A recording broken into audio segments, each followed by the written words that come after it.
दूसरा वाला घूम गया, ये 2-3 मंगवा लो।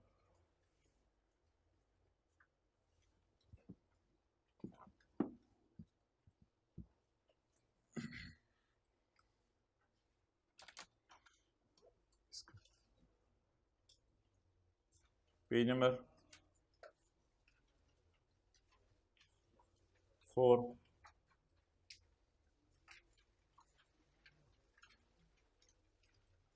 Five, 6, 7, 8, page number 8।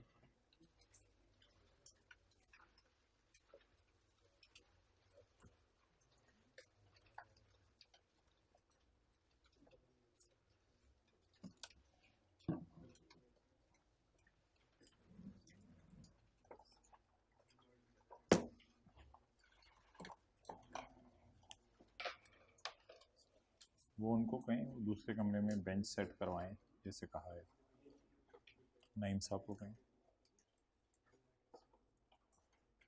Worker welfare fund, worker profit participation fund, जैसे इंडिविजुअल्स को ज़कात माइनस करने की इजाज़त है, ऐसे कंपनीज को वर्कर वेलफेयर फंड के पैसे माइनस करने की इजाज़त है। यानी कंपनीज ने वर्कर्स की वेलफेयर के लिए कोई पैसे रखे होते हैं जिसको वो एक बास्केट में डाल देते हैं। तो कंपनीज ने अगर वर्कर्स की वेलफेयर के लिए कोई पैसे रखे हुए हैं तो वो उनको माइनस करने की इजाज़त है। इसे कहते हैं वर्कर वेलफेयर फंड के पैसे अलग करके रखना।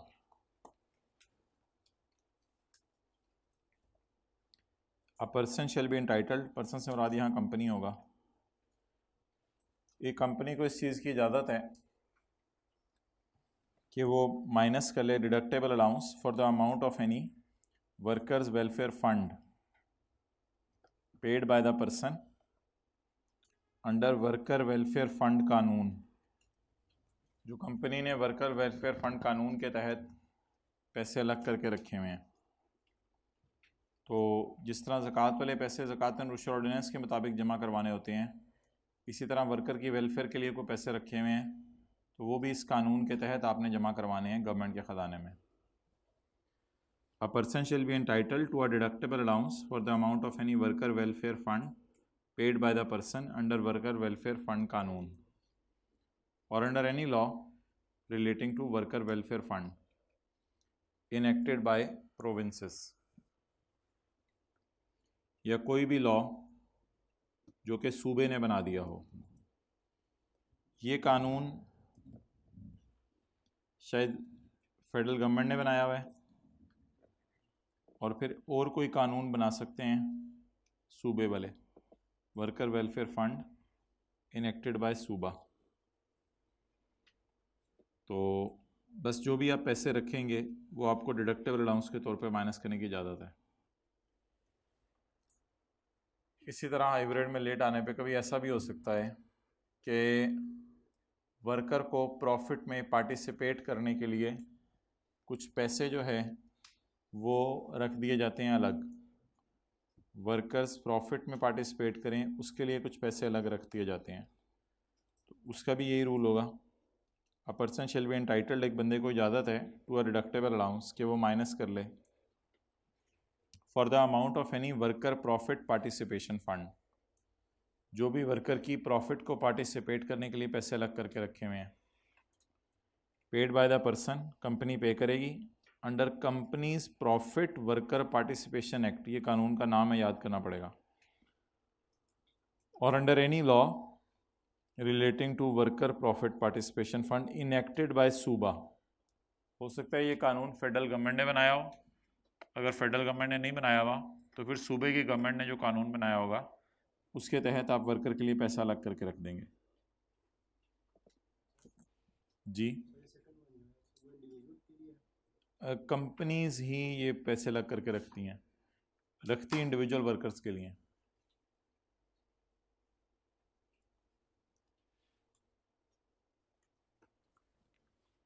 अच्छा, जो ट्रांस प्रोविंशियल एस्टेब्लिशमेंट्स हैं, ऐसी एस्टेब्लिशमेंट्स, ऐसी कंपनीज जिनका कारोबार एक से ज़्यादा सूबे में है, ट्रांस प्रोविंशियल, एक से ज़्यादा सूबे में अगर किसी का कारोबार है, जैसे नेस्ले है, ये नोट कर लें पहले।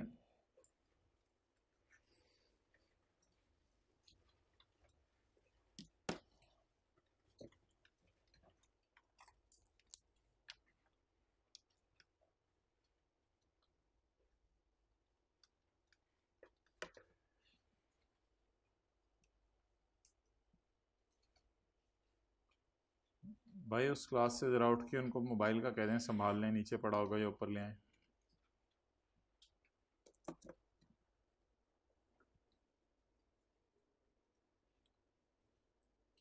ट्रांस प्रोविंशियल एस्टेब्लिशमेंट्स ऐसे इदारों को कहते हैं जो एक से ज़्यादा सूबों में ऑपरेट कर रहे हों। अगर कोई ट्रांस प्रोविंशियल एस्टेब्लिशमेंट है तो वो जो पैसे होंगे वर्कर वेलफेयर फंड के या वर्कर प्रॉफिट पार्टिसिपेशन के, वो पैसे वो पहले सूबे को देंगे और फिर ये सूबे वाले पैसे वर्कर को देंगे। ऐसी सूरत में जो लंबा रूट फॉलो होगा तो डिडक्टेबल अलाउंस माइनस करने की इजाज़त नहीं है, नो डिडक्टेबल अलाउंस अलाउड। अब देखने में तो लग रहा है कि अच्छा अरेंजमेंट किया है और बीच में सूबे को डाल दिया है ताकि बंदे के पास पैसे पहुंचें डायरेक्ट सूबे के ज़रिए होके और कोई डर भी ना रहे। देखने में तो ये अच्छी बात है, लेकिन पढ़ने में इसके बदले सज़ा मिल रही है कि डिडक्टेबल अलाउंस माइनस करने की इजाज़त नहीं है ज़कात की तरह।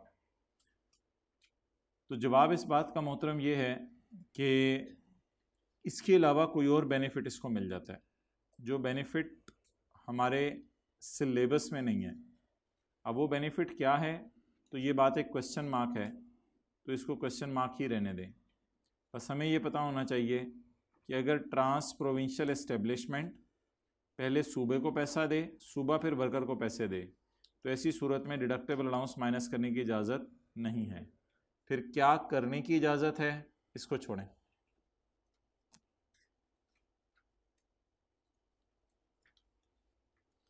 No deductible allowance will be allowed for the amount of WWF paid to province by establishment। किसको दिया, किसने दिया, किसको दिया, सूबे को, किसने दिया, trans provincial establishment.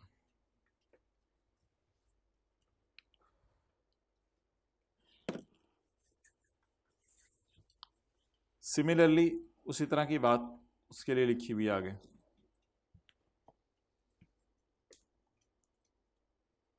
No deductible allowance will be allowed for amount of WPPF paid to सूबा बाय ट्रांस प्रोविंशियल एस्टेब्लिशमेंट।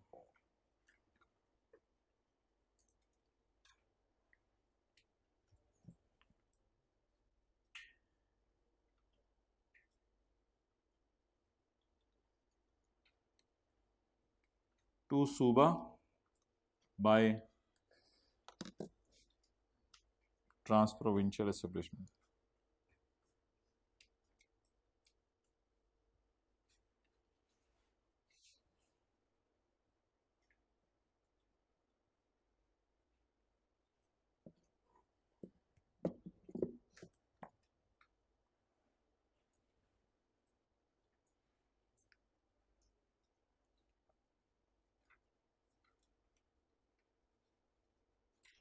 अच्छा, ये 3 सूरतों में खर्चे पोर्शन करने हैं।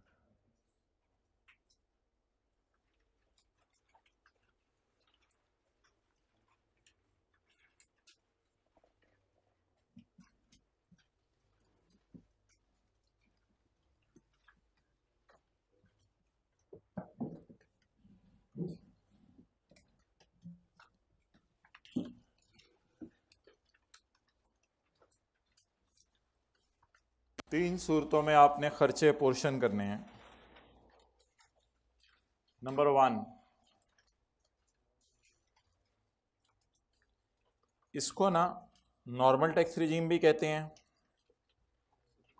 इसको हेड्स ऑफ इनकम भी कहते हैं और इसको टैक्सेबल इनकम भी कहते हैं।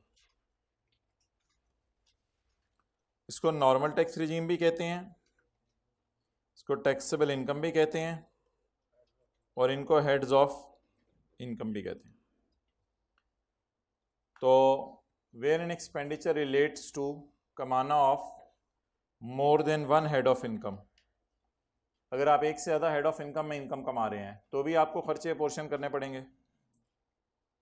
Where you are earning income as a taxable income and final tax regime income, तो भी आपको खर्चे पोर्शन करने पड़ेंगे।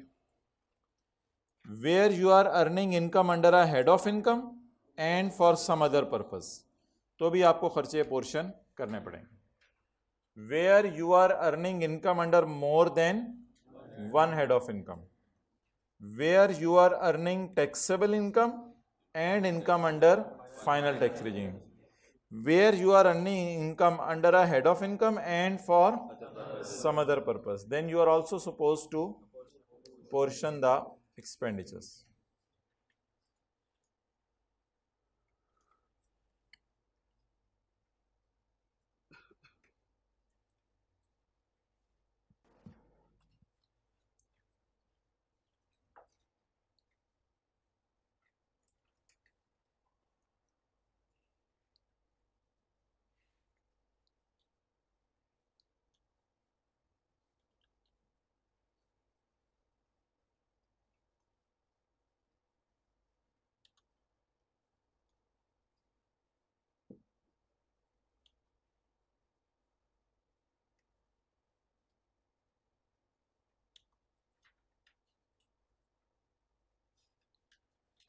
अच्छा जी, अपॉर्शनमेंट ऑफ एक्सपेंडिचर के अंदर कुछ रूल्स हैं भाई, इसको जरा 20 पे करो आके।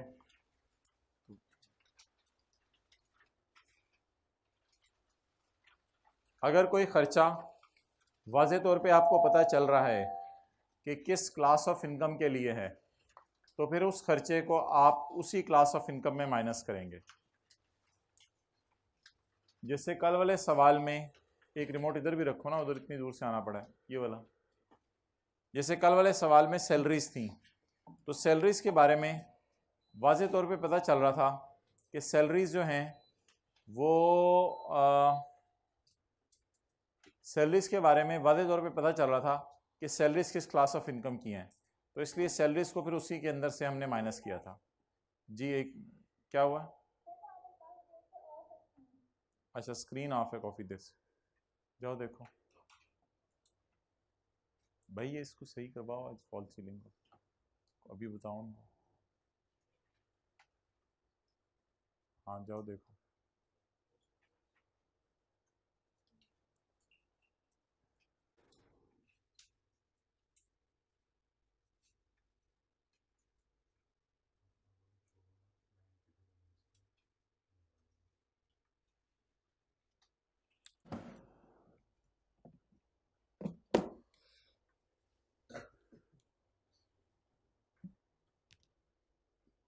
इसमें से चार्जर निकालो। Okay,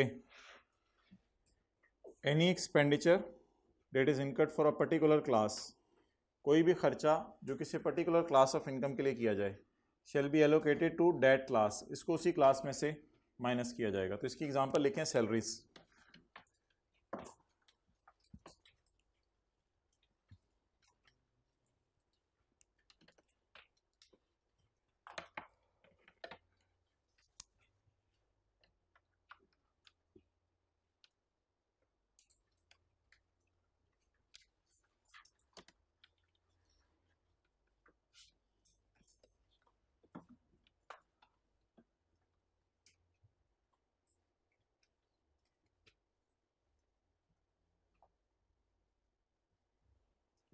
any expenditure that is incurred for a particular class shall be allocated to that class, जो खर्चा जिस हेड के लिए किया जाए उसको उसी हेड में से माइनस किया जाएगा। Any expenditure incurred for a particular class, यानी सैलरीज जो था कल, उसमें हमें वाज़े तौर पे पता चल रहा था कौन सा खर्चा किस हेड के लिए किया है। 10,000 की सैलरीज पाकिस्तान की दुकान के लिए थी और 7,000 की सैलरीज कनाडा की दुकान के लिए थी। Any common expenditure, any common deduction, any common allowances. लेकिन अगर कॉमन खर्चे होंगे तो फिर उनको अपोर्शन करना पड़ेगा। डिडक्टिव अलाउंस नहीं है, ये कुछ अलाउंसेस हैं जो हमने आने वाले दिनों में पढ़ने हैं। Any common expenditure, any common deduction, any common allowances which relates to business including presumptive final का दूसरा नाम है, and including exempt income, which relates to business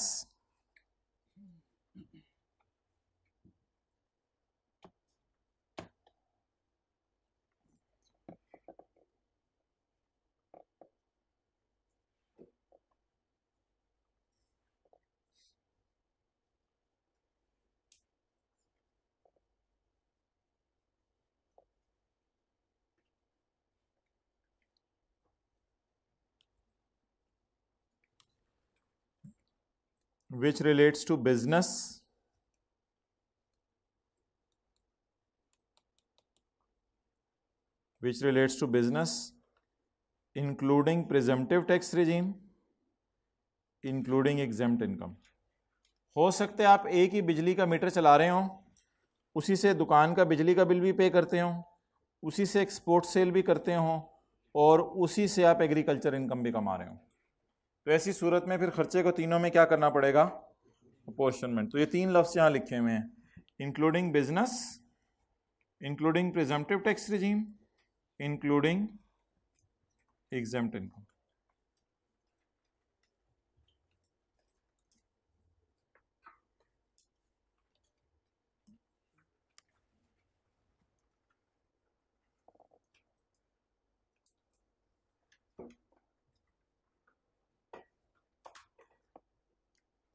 Any common expenditure, any common deduction, any common allowances which relate to business including final, including exempt income shall be allocated to each class according to following formula। Formula वही है जो कल लगाया था। Amount of expense कल था 5,000, इसको divide किया था gross receipt for all class of income 7 lakh जमा 3 लाख, और मल्टीप्लाई किया था gross receipt for a class of income, तो जवाब आ गया था 1500। तो फॉर्मूला होगा amount of expense divide by gross receipt for all class of income multiplied by gross receipt for a class of income. जी भाई अब्दुल्ला, अच्छा कोई इमरजेंसी मैसेज है? आपकी तो कॉल मैसेज नहीं आया हुआ। अच्छा वो हो गया, ओके। ग्रॉस रिसीट क्या होती है? ग्रॉस रिसीट होती है सेल। सेल वो होती है जहां तक पहुंचते हुए खर्चे माइनस हो गए या नहीं हुए। Gross receipts are the receipts without deduction of, means it is sale लिखें।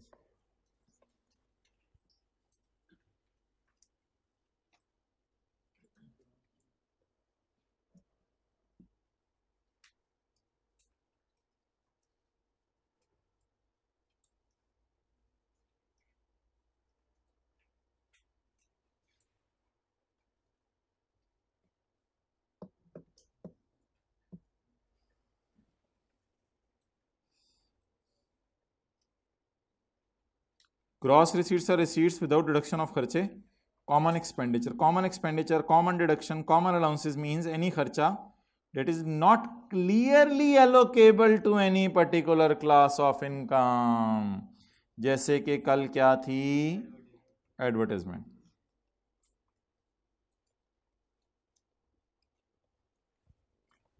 अब कॉलेज वाले कहते हैं एक गेट है कैफ कैंपस का, एक गेट है पीआरसी कैंपस का, दोनों पे सिक्योरिटी गार्ड अलग अलग हैं, तो फिर तो कोई मसला नहीं।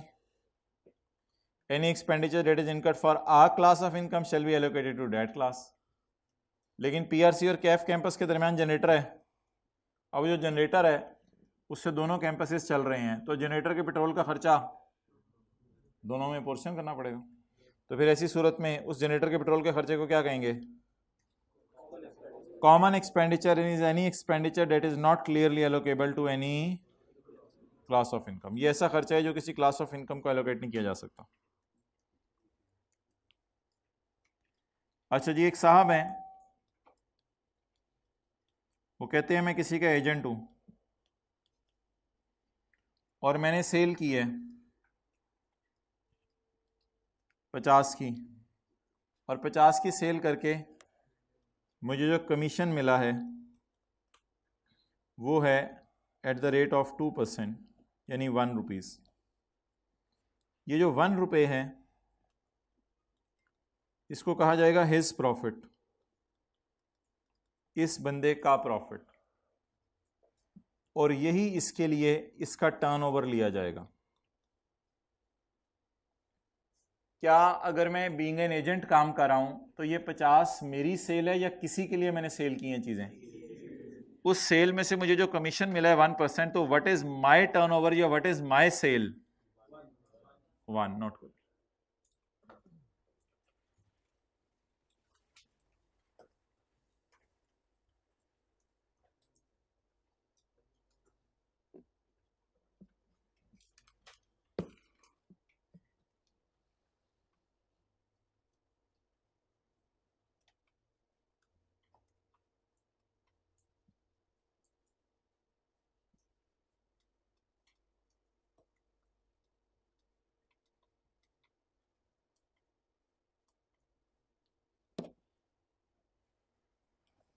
Next,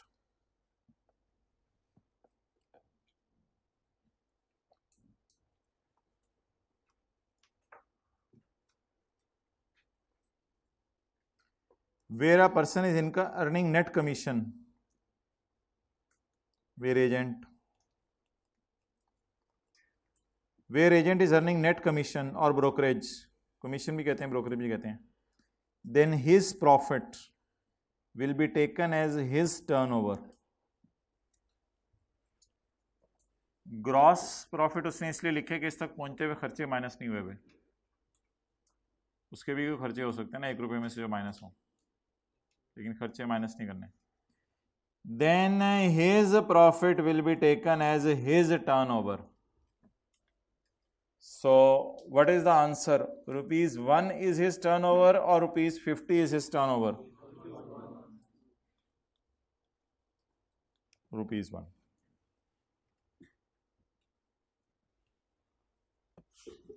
In this rule, class of income means Pakistan and foreign source income।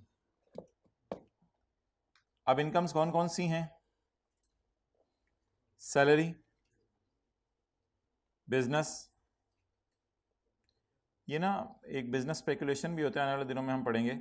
Income from a speculation business, under the head income from business. Capital gain, other source, property, exempt income, separate block,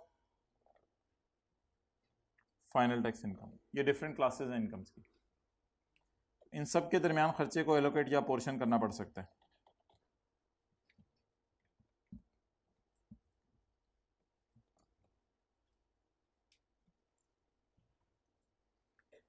While allocating expenses, the nature and size of each class must be considered। कल size पढ़ा था, आज क्या लिखा हुआ है उसकी जगह? सोर्स। बस एक ही बात है। Next, the basis for allocation of expenditures, basis for allocation of deductions, basis for allocation of allowances should be satisfied by a CA।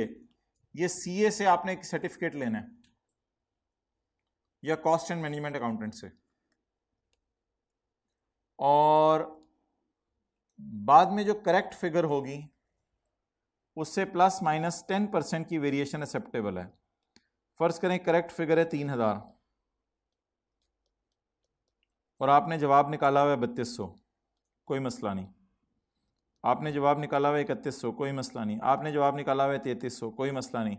आपने जवाब निकाला हुआ है 2800, कोई मसला नहीं। आपने जवाब निकाला हुआ है 2700, कोई मसला नहीं। आपने जवाब निकाला हुआ है 2500, मसला है आपने जवाब निकाला हुआ है 3400, मसला है। तो जो आप कैलकुलेशन करें वो सीए से सर्टिफाई कराएं, और बाद में जब कैलकुलेशन के प्लस माइनस 10% तक गलती एक्सेप्टेबल है, वरना एक्सेप्टेबल नहीं है। नोट कर लें और अंग्रेजी पढ़ लें।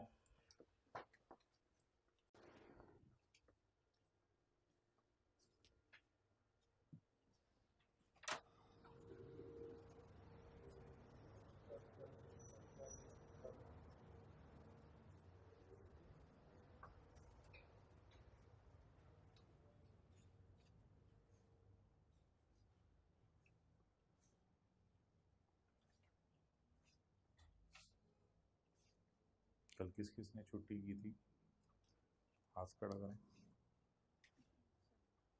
क्यों क्यों क्यों?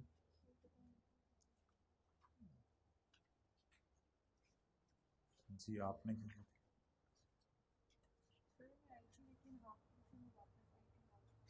अच्छा,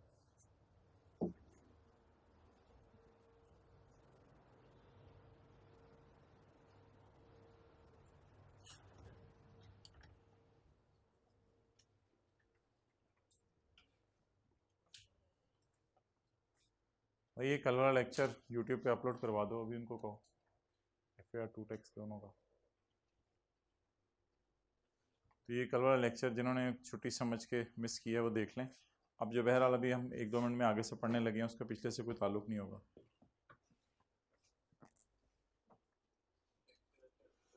कल वाला और FAR 2 का कल वाला।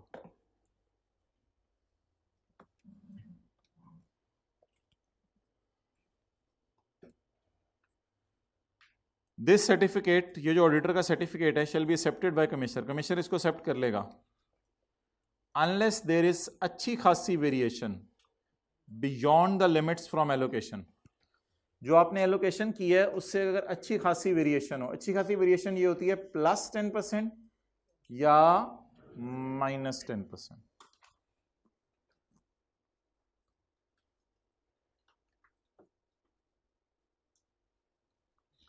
फेयर मार्केट वैल्यू, अच्छा जी, फेयर मार्केट वैल्यू किसी भी चीज़ की आपको निकालनी पड़ सकती है। Fair market value of any property निकालनी पड़ सकती है, फेयर मार्केट वैल्यू ऑफ किराया निकालनी पड़ सकती है, fair market value of asset निकालनी पड़ सकती है। सर्विसेज हैं जैसे कॉलेज वाले ट्यूशन सर्विसेज दे रहे हैं, इसकी फेयर वैल्यू निकालनी पड़ सकती है। किसी भी फ़ायदे की फेयर वैल्यू निकालनी पड़ सकती है, परक्विजिट फ़ायदे को ही कहते हैं।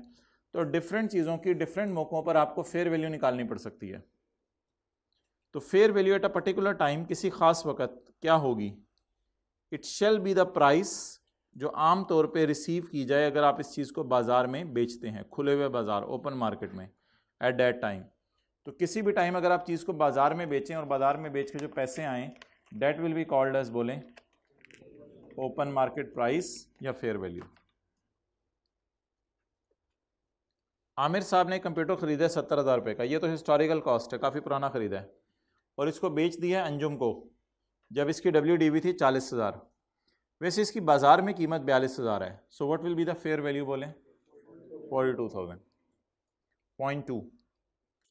फेयर मार्केट वैल्यू निकालते हुए चंद चीजों को इग्नोर किया जाएगा। The fair market value shall be determined ignoring. 2 plot हैं, एक है प्लॉट नंबर 17 और एक है plot number 18।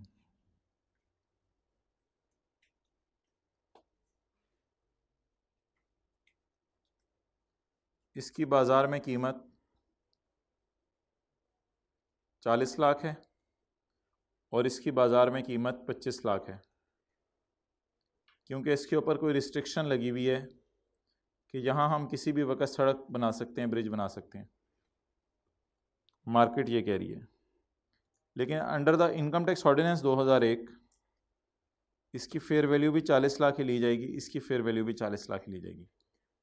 For the purpose of income tax ordinance 2001 ये इग्नोर कर दिया जाएगा कि प्लॉट नंबर 18 पे कोई रिस्ट्रिक्शन लगी हुई है।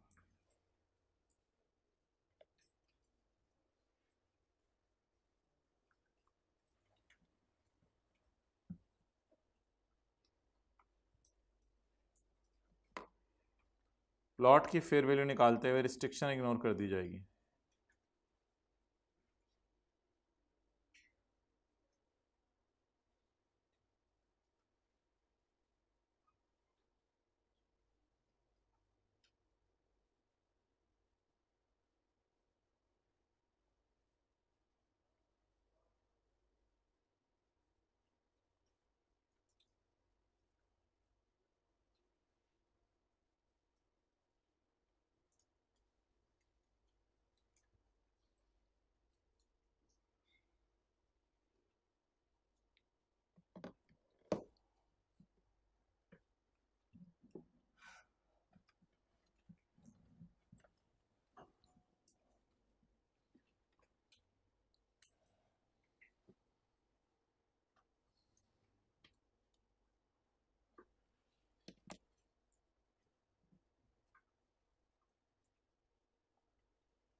ओके,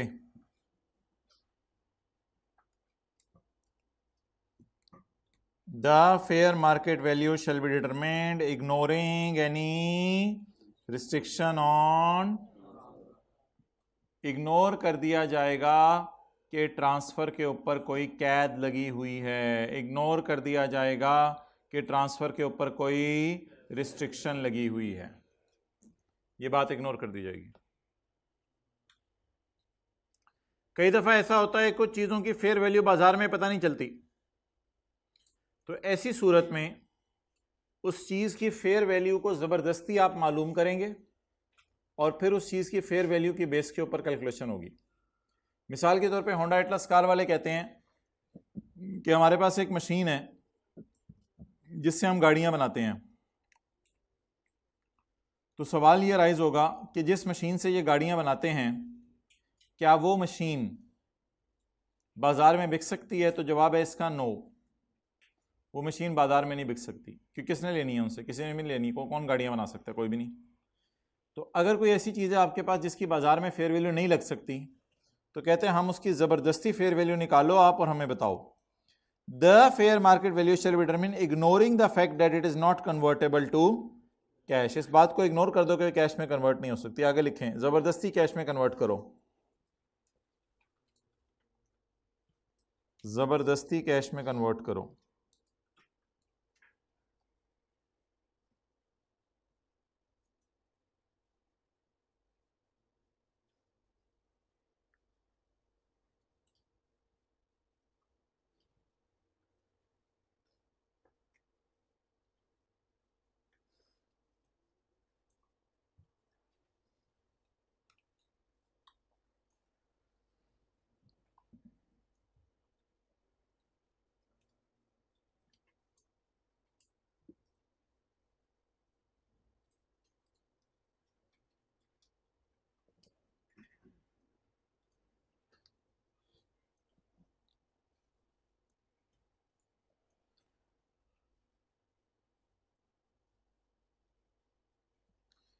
अच्छा जी, ये दोनों बातें जो हैं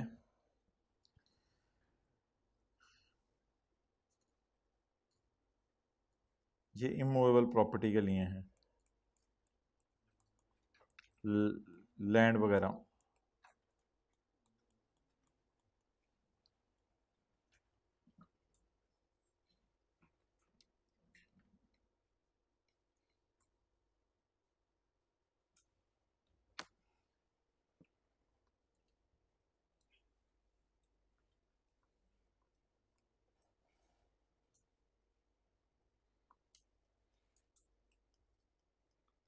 ओपन मार्केट प्राइस प्रेफरेबल है, ना पता हो तो एफबीआर बताएगा, फिर भी ना पता हो कि चीज़ की प्राइस क्या है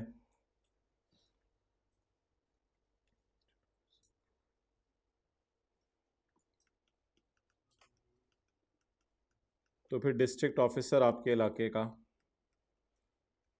जो लोगों से रेवेन्यू इकट्ठा करता है या सूबा या अदर अथॉरिटी जो कि प्लॉटों की सेल वगैरह को देखती है वो बताएगी। तो इमूवेबल प्रॉपर्टी में आइडियल तो ये है कि ओपन मार्केट प्राइस पता हो। अगर ओपन मार्केट प्राइस नहीं पता तो एफबीआर से पूछ लें, और अगर एफबीआर ने भी कोई प्राइस नहीं बताई हुई और बहुत ही रिमोट इलाके में आपकी ज़मीन है तो फिर डिस्ट्रिक्ट ऑफिसर चले जाएं, डिस्ट्रिक्ट ऑफिसर के पास जो रेवेन्यू लोगों से लेता है। अगर वो भी आपके इलाके में अवेलेबल नहीं है तो सूबे वालों के पास चले जाएं या किसी ऐसी अथॉरिटी के पास चले जाएं जहां पर ज़मीनें ट्रांसफ़र होती हैं, तो वहां से जाके चीज़ की फेयर वैल्यू पूछ लें।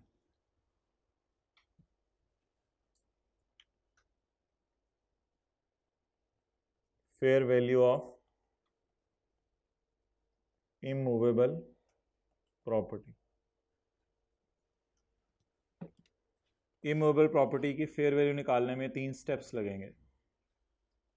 पहला स्टेप पहले लगेगा, ना हुआ तो दूसरा, ना हुआ तो तीसरा।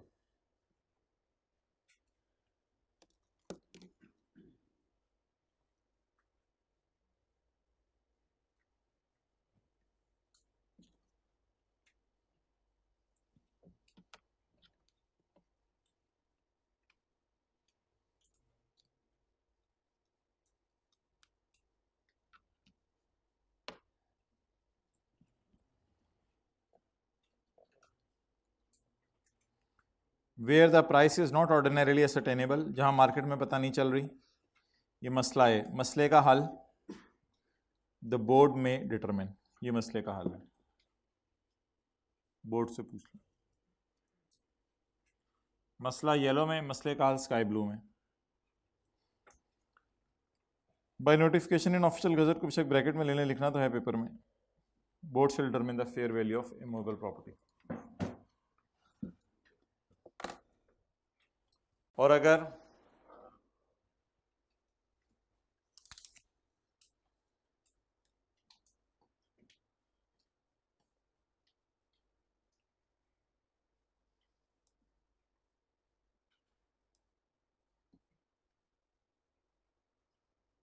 Fair market value of immovable property of an area has not been determined by board, और अगर बोर्ड ने भी हाथ खड़े कर दिए, जैसे कि ऊपर हमने जिक्र किया बोर्ड बताया लेकिन बोर्ड ने भी हाथ खड़े कर दिए, तो फिर ऐसी सूरत में मसले का हल value fixed by district officer जो रेवेन्यू लोगों से इकट्ठा करता है, या फिर सूबे में चले जाएं, प्रोविंशियल अथॉरिटी सूबे की अथॉरिटी या और कोई अथॉरिटी जिसको इजाज़त दी गई है कि वो स्टैम्प ड्यूटी ले, प्रोविंशियल अथॉरिटी और एनी अदर अथॉरिटी जो स्टैम्प ड्यूटी ले। स्टैम्प ड्यूटी होती है जिस वक्त आप ज़मीन अपने नाम लगवाने जाते हैं, उस वक्त आप कोई फीस देते हैं। तो प्रोविंस की जगह प्रोविंशियल अथॉरिटी लिख लें, यहाँ प्रोविंस नहीं, प्रोविंशियल अथॉरिटी, प्रोविंशियल अथॉरिटी या एनी अदर अथॉरिटी।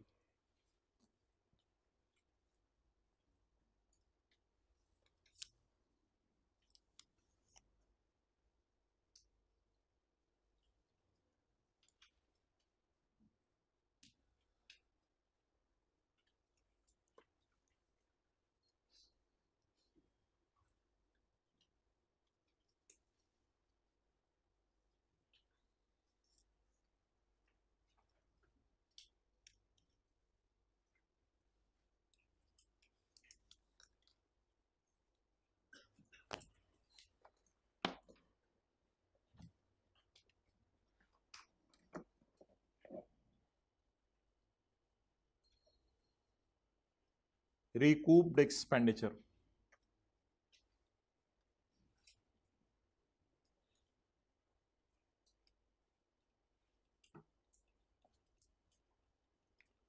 कॉलेज वालों ने खर्चा किया 7,000 रुपये का,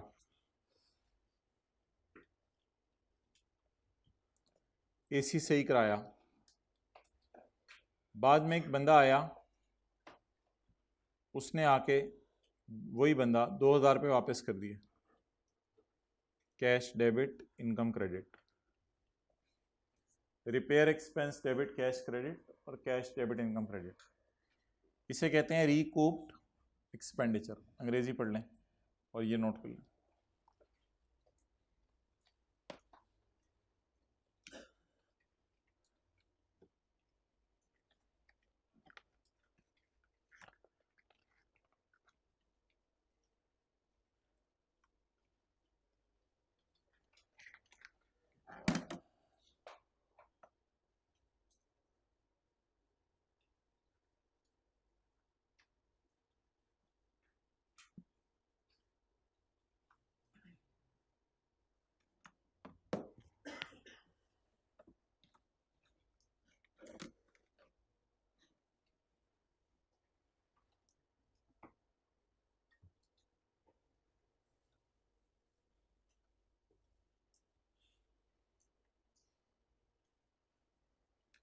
In case of subsequent recoupment of any expenditure or loss, अगर कोई खर्चा या कोई लॉस रिकवर हो जाए, रिकूप हो जाए पैसों में, या कोई और बदले में चीज मिल जाए, द रिकूप्ड अमाउंट कितनी है?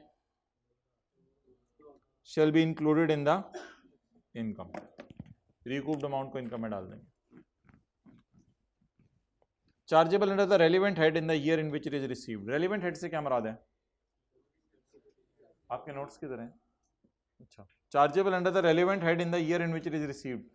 रेलिवेंट हेड से क्या मुराद है? जिस साल जिस हेड से रिलेट करती थी उसी हेड में इनकम में जाएगी। अगर ये रिपेयर प्रॉपर्टी के चैप्टर की थी तो इनकम भी प्रॉपर्टी के चैप्टर में जाएगी। अगर ये रिपेयर बिजनेस के चैप्टर की थी तो ये इनकम फ्रॉम बिजनेस में जाएगी।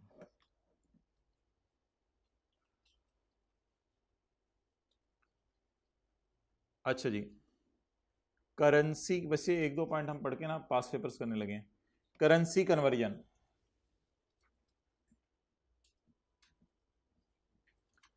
Every amount taken into account. Taken into account से मुराद है रिकॉर्डेड।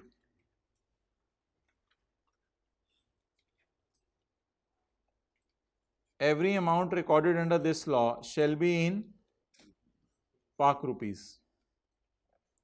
हर अमाउंट जो इस लॉ के अंदर है वो पाक रुपीस के अंदर ली जाएगी। हर अमाउंट जो इस लॉ में है वो पाक रुपीस में ली जाएगी।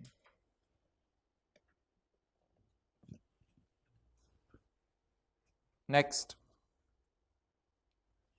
Where an amount is in a currency other than rupees. और अगर कोई ऐसी अमाउंट हुई जो करेंसी रुपीस के अलावा है, the conversion shall be made at the state Bank of Pakistan rate.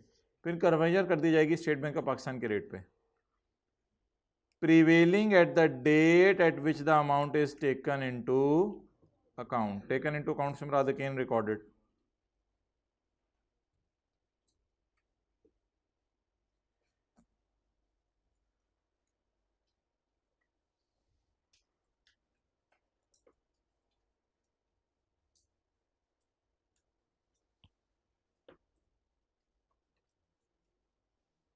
State Bank of Pakistan का किस दिन का rate? At the date at which the amount is recorded. Qasim ने परचेज की है गाड़ी $35,000 की on 31 March 2009। Exchange rate was as follows. Open market का रेट लेना या स्टेट बैंक ऑफ पाकिस्तान का? जिस दिन गाड़ी ली या ईयर एंड का? तो गाड़ी फिर 102.1 से मल्टीप्लाई होगी इसकी।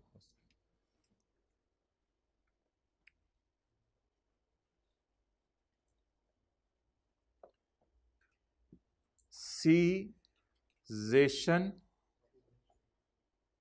Of source of income. Source of income का बंद हो जाना, cessation of source of income.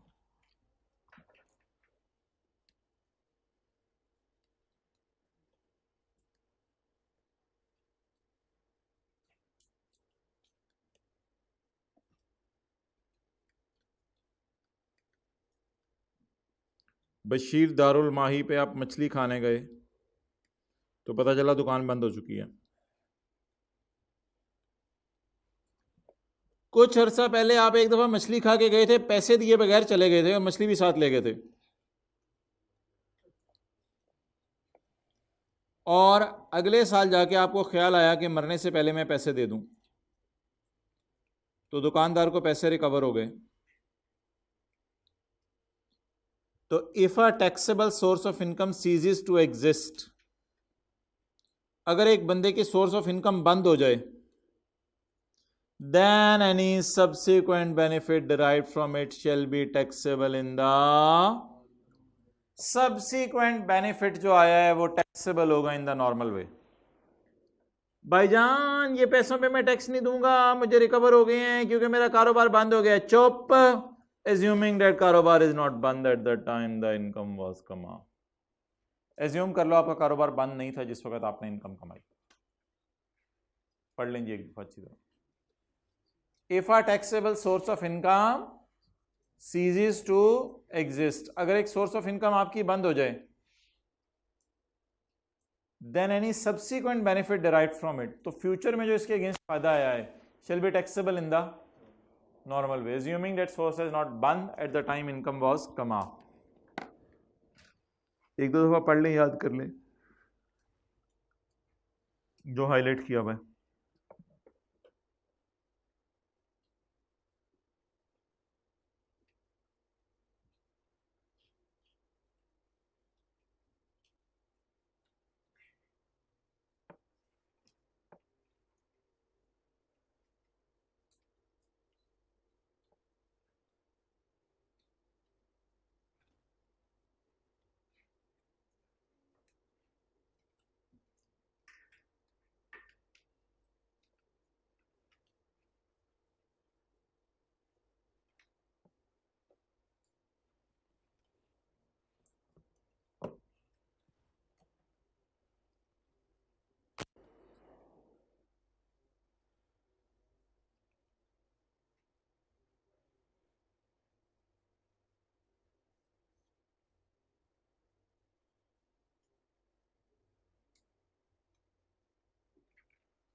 अच्छा ये जरा फिक्रा अगला समझना है। If a source of income ceases to exist before the commencement of year of recovery,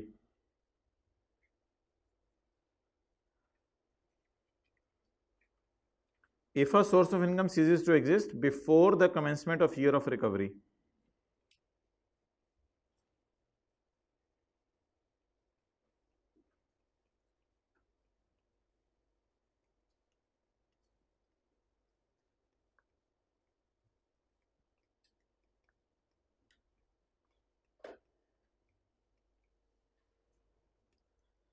what is the year of recovery, ये वाला, what is its commencement, ये सोर्स इससे पहले बंद हो चुकी है। If a source of income ceases to exist before the commencement of year of recovery, then any subsequent benefit derived from it shall be taxable in normal way। Note कर लें। Source ceased before commencement of year of recovery। What is the year of recovery? ये वाला। What is its commencement? ये। इससे पहले source बंद हो गई है।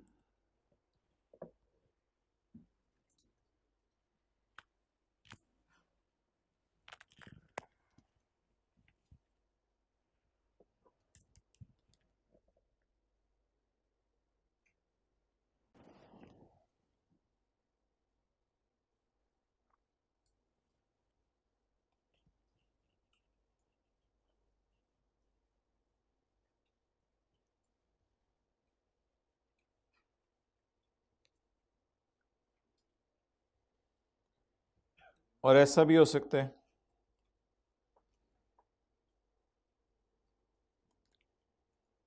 बंद हो इसी साल और रिकवरी भी इसी साल। Source ceased during the year of recovery.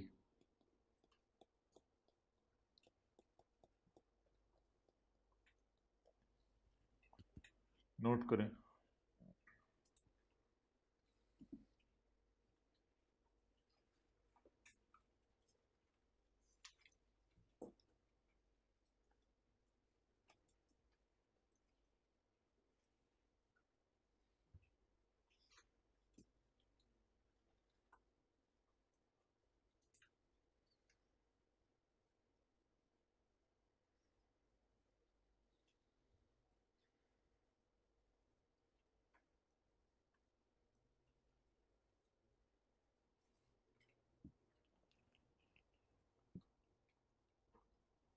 During the tax year of recovery.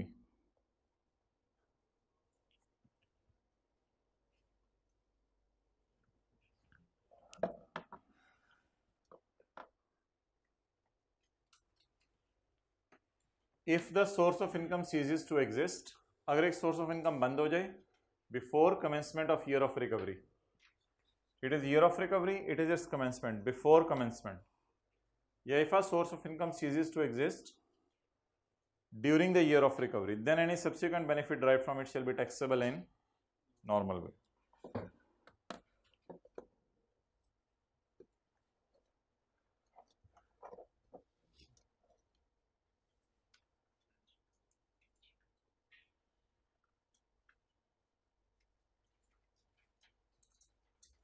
Question 19, 21 और 22 करें 2 मिनट में।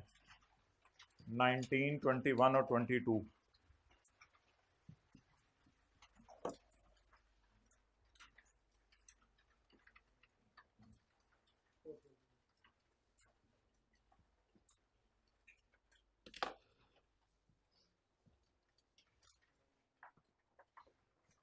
नोट्स किधर हैं आपके?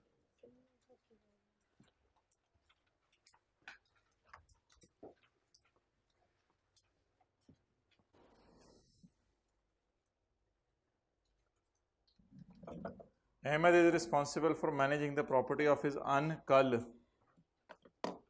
who died on 5 February 2013. The approximate worth of the property was 70 lakh रुपया। 5 फरवरी 13 का मतलब है 30 जून 13 के साल में डेथ हुई है। इन अगस्त 13 का मतलब है टैक्स ईयर 2014 शुरू हो गया हुआ है। इन tax year 2014 notice was receive from income tax department in the name of his uncle. उसके अंकल के नाम का एक नोटिस आया है requiring details of his income for tax year 2012। 13 में डेथ हुई है, 14 में नोटिस आया है कि बताओ अंकल ने 12 में क्या क्या कमाया था, along with a demand for payment of tax, और एक टैक्स पेमेंट की डिमांड भी आई है in respect of previous year. Previous year कौन सा है भाई? अगस्त 13 में अगर हम खड़े हैं तो प्रीवियस ईयर एंड हुआ है 30 जून 13 को, तो वो टैक्स ईयर 2013 है। तो 12 के बारे में पूछा गया आपके अंकल ने क्या क्या कमाया है, और 13 के बारे में पूछा गया है कि ये बता दो कि आपके अंकल ने जो कमाया है उस पर टैक्स बनता है 8.5, वो भी दे दो। अब भाईजान प्रॉपर्टी कितनी छोड़ी है और टैक्स कितना है? What is the extent of Ahmed liability?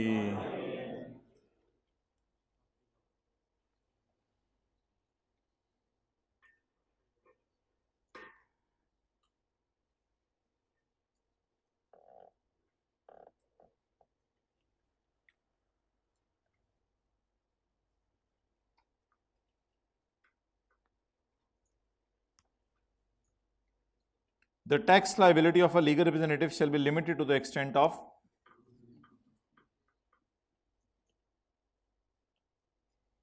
तो इसमें सेक्शन 87 का सिर्फ 2 लिख के आएंगे। Therefore in this case his liability is limited up to the extent of 7 million which is the deceased estate.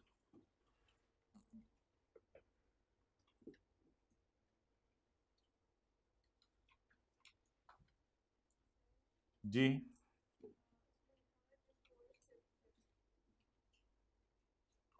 ज़ाहिरी बात है 5 फरवरी से पहले पहले ही जो कमाया होगा उसी पर टैक्स देना ना।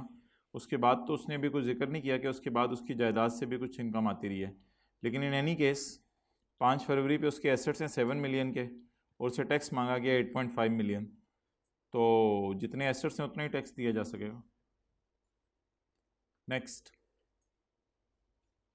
हिज ऑब्लिगेशंस, उसकी ऑब्लिगेशंस क्या है relating to tax assessment proceedings cases pending और अराइजिंग अगेंस्ट हिज अंकल। तो पेंडिंग के जवाब में हम लिख के आएंगे 3 का ए और अराइजिंग के जवाब में 3 का B.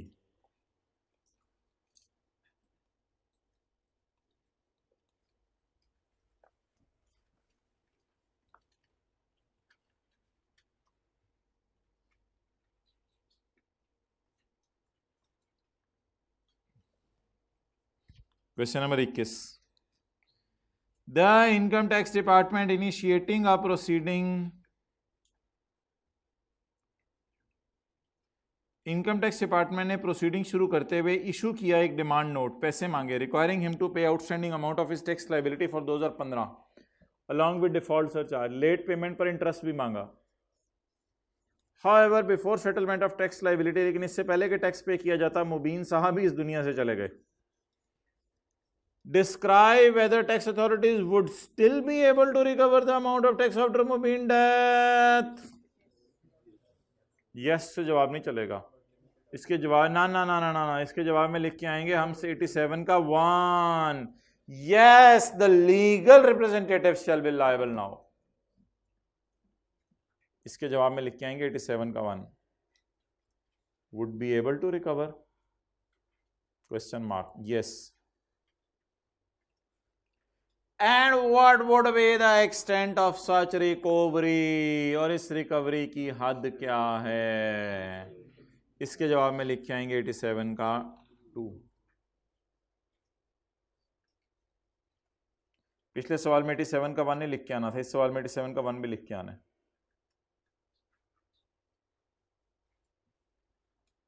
Next, comment on the status of proceedings initiated against Mubeen या to be initiated,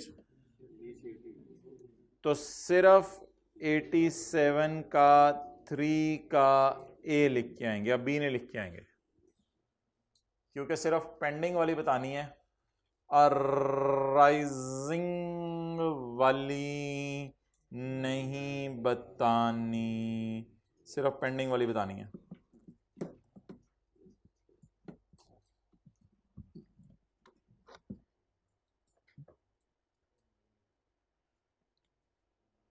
next, Daneshwar नहीं होता था जो पिछली गली में था, फिर हमारे घर के सामने शिफ्ट हो गया था, ए रिनोन्ड ऑथर है, काफ़ी मशहूर ऑथर था यार, किताबें लिखता था बहुत, कंप्लीटेड बुक्स ऑन बंदों की हरकतें, वो बंदों की हरकतों के ऊपर इसने किताबें लिखनी शुरू कर दी। 2.5 साल यही किताब लिखता रहा वो वेला, 2.5 साल ये किताब लिखता रहा। अगर एक ऑथर को 24 महीने से ज़्यादा लग जाए किताब लिखने के ऊपर, तो फिर एज्यूम किया जाएगा कि उसने 3 साल में इनकम कमाई है। उसे 9 लाख रुपया मिला मई 16 में, मई 16 कौन सा टैक्स ईयर है, 2016। So where the time taken by an author of a literary or artistic work exceed the 24 months, then any lump sum amount received by him amounting to rupees 9 lakh will be taxable in the year in which it is received, that is tax year 2016, and in the previous 2 years, that is tax year 2015 and tax year 2014.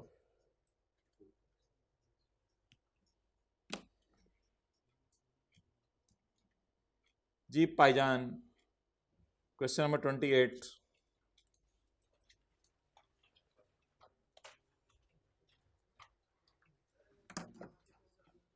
क्या, हाँ सही है, question number 28 करें जी।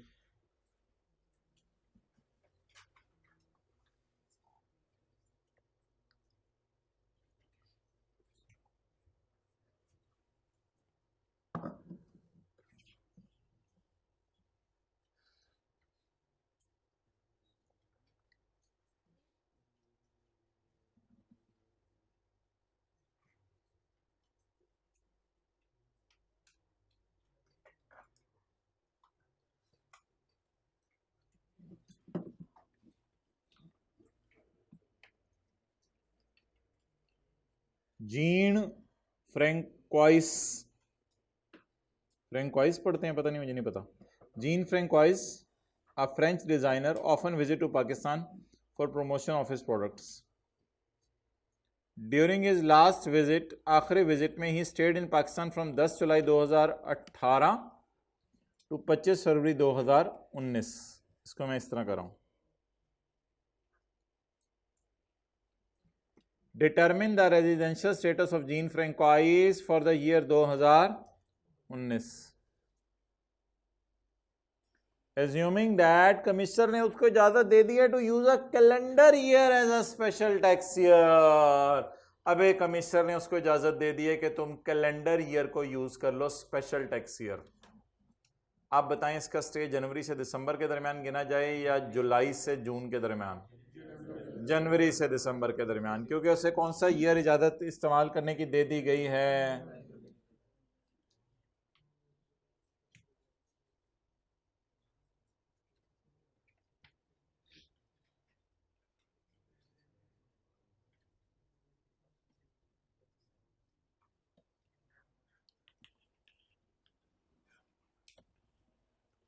हाँ जी,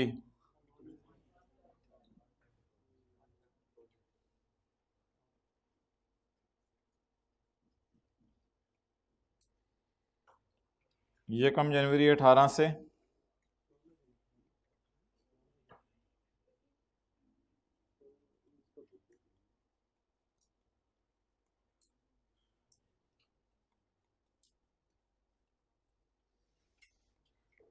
जुलाई, अगस्त, सितंबर, अक्टूबर, नवंबर, दिसंबर।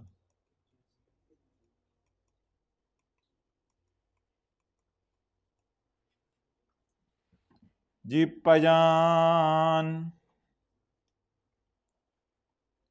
कब से कब तक रुका? 10 जुलाई 18 से 25 फरवरी।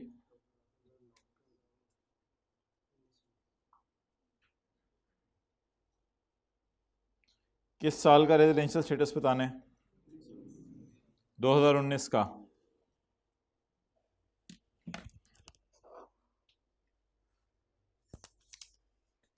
पहले वाले साल का या दूसरे वाले साल का?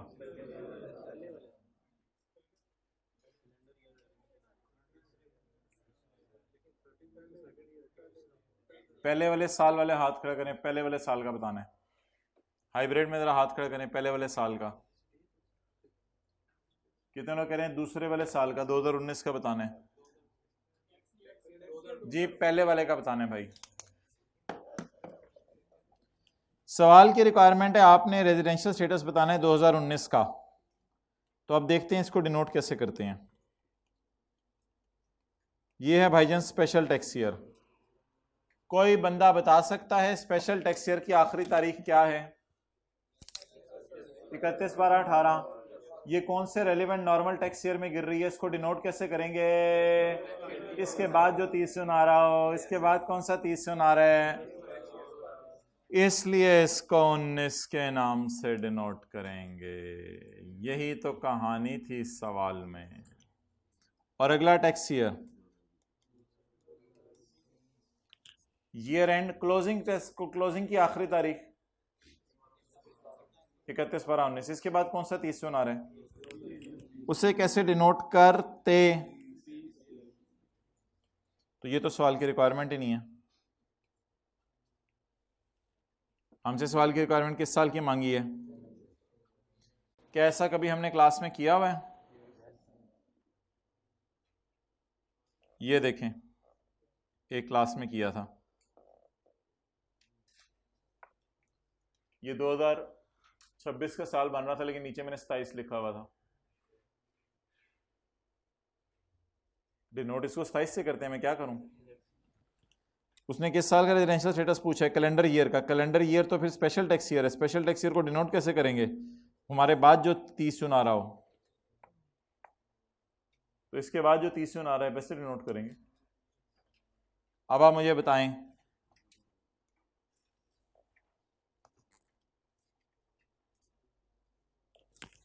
जुलाई में, अगस्त में, सितंबर में, अक्टूबर में, नवंबर में, दिसंबर में 170। Therefore he is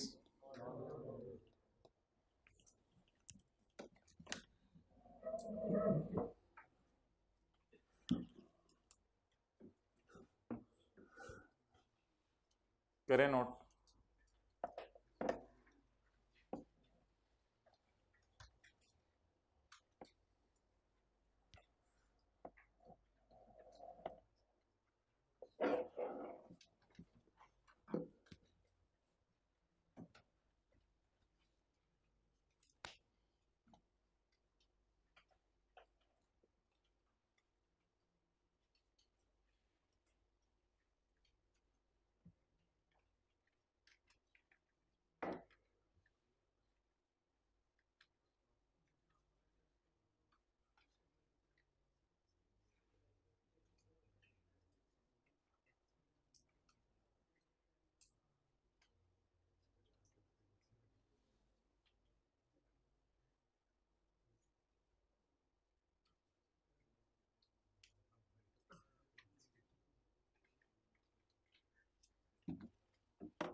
question number 25।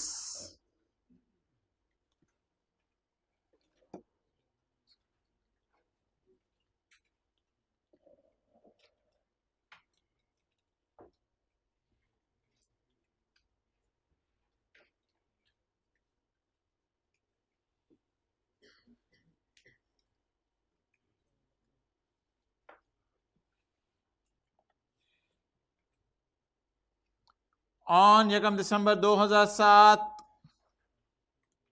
ये 17 जो मर्जी समझ लें, Bruce Lee was appointed by Chinese company as technical director for Pakistan. He has provided you the following details.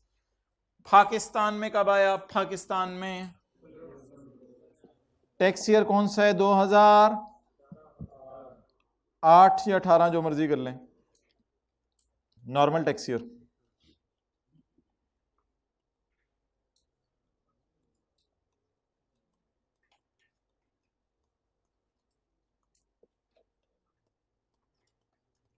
जी दिसंबर में बताएं कितने दिन रुका?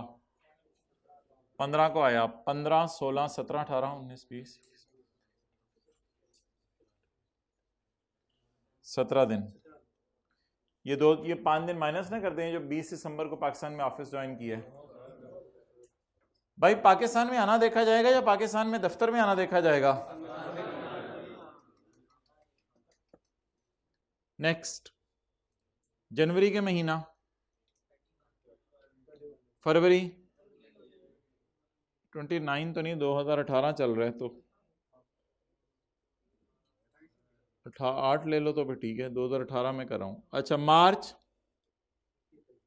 ये सवाल भी 2018 के साल में आया ना, देखें जरा नीचे, 2018 के साल में आया ना पेपर में, तो 2018 ही इसको ज्यूम करें, 2008 ना लें। हाँ जी आगे भाई, visit to Dubai on official trip, 21 दिन वाले हाथ खड़ा करें। 21 दिन जो गिन रहे हैं, 23 दिन जो गिन रहे हैं वो हाथ खड़ा करें। 21 या 23 है, कोई दूसरी ऑप्शन नहीं है तीसरी। कितने लोग 21 और 30 बीच में डाल के गिन रहे हैं? कितने लोग 21 और 23 निकाल के गिन रहे हैं? अच्छा यार ये ना अजीब से एक है, इसलिए ये मैंने सबसे आखिर में सवाल रखा हुआ था। इधर पीछे देखें, क्वेश्चन 24 में लिखा हुआ है on 21 Asif proceeded to Dubai, Dubai गया, तो हमने 21 का दिन होमवर्क में गिना था क्योंकि 21 को दुबई गया। इधर ये नहीं लिखा हुआ दुबई गया, इधर अजीब लफ्ज लिखा हुआ है विजिट टू दुबई। इससे बज़ाहिर ये लग रहा है कि दुबई वाले चाह रहे थे कि ये 21 से 30 दुबई में हो। दुबई वाले चाह रहे थे इन दिनों में हमें तुम्हारी मौजूदगी चाहिए। अब मैं तो यही मशवरा दूंगा सेफली वो 20 को फिर गया होगा, क्योंकि 21 को दुबई वाले चाह रहे थे वो उधर हो, और 30 को भी वो चाह रहे थे दुबई वाले के वो उधर ही हो। तो बज़ाहिर शायद उसने 20 को फ्लाइट पकड़ी होगी और पहुंच गया होगा ताकि 21 का दिन वो उधर रहे। विजिट है ना, विजिट का मतलब है उधर रहा। ये तो नहीं मतलब खींचतान की कर सकते हम कि गया 21 को और 30 को वापस आ गया। कर सकते हैं ये भी, लेकिन बेहतर यही आई कि आपने भी यही किया हुआ था। और आज के बाद अगर इस तरह का फिक्र आए तो आप भी इसी तरह कर लीजिएगा। प्रोसीड करने का दिन बता रहे हैं या उधर रहने के दिन बता रहे हैं? विजिट का लफ्ज आ रहा है, प्रोसीड का लफ्ज नहीं आ रहा, तो बेहतर है फिर 21 और 30 को ना गिने। आई कैप ने भी नहीं गिना था अपने सोल्यूशन में। अच्छा फिर पहले 20 दिन गिन लें, 20 हो गए, और फिर 31 का एक दिन गिन लें, 21। साउथ कोरिया में भी वही मसला है, 11 दिन पहले गिन लें, फिर 22, 23, 24, 25, 26, 27, 28, 29, 30, 9 दिन और गिन लें। 11 जमा 9, 20 दिन हो गए। मई का कोई टेंशन नहीं है। जून में बताएं यार कितने दिन माइनस करूं? माइनस कर दूं? ये साउथ कोरिया या पाकिस्तान के अंदर ही है? हॉलीडे स्पेंट पूरे गिने जाएंगे। 30 इज इक्वल टू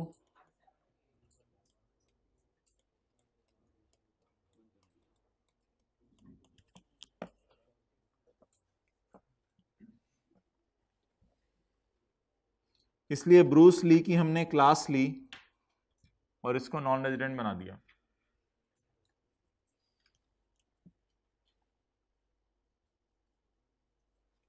क्वेश्चन 21 आखिरी सवाल आज का, फिर छुट्टी।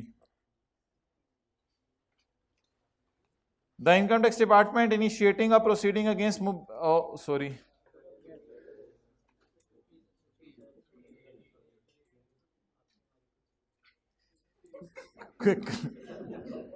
Question number 10, question number 10,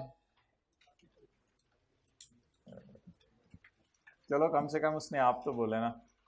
mister Haider is a legal representative of his मरा हुआ अंकल सिंस 5 जनवरी 2010। 5 जनवरी 2010 कौन सा टैक्स ईयर बनता है? 30 जून 10 वाला टैक्स ईयर बनता है। एंड मैनेजेस इज जायदाद worth rupees 10 million approximately. On August 2010 tax year 2011 में receive 2 notice from income tax department. एक में लिखा हुआ था कि बोल हैदर, सॉरी बोल हैदर तेरे अंकल ने क्या कमाया 2009 में, एक में ये लिखा हुआ था। दूसरे में लिखा हुआ था बोल हैदर क्या तू टैक्स पे करेगा अपने अंकल का 2007 और 8 का 12 मिलियन? हैदर ने बोला ना। The liability of Hyder will be limited to the extent of deceased. Extent के जवाब में सेक्शन 87 का 2 लिख के आएंगे। Also advise him about the legal proceedings pending or arising. तो 87 के 3 का A, B और B।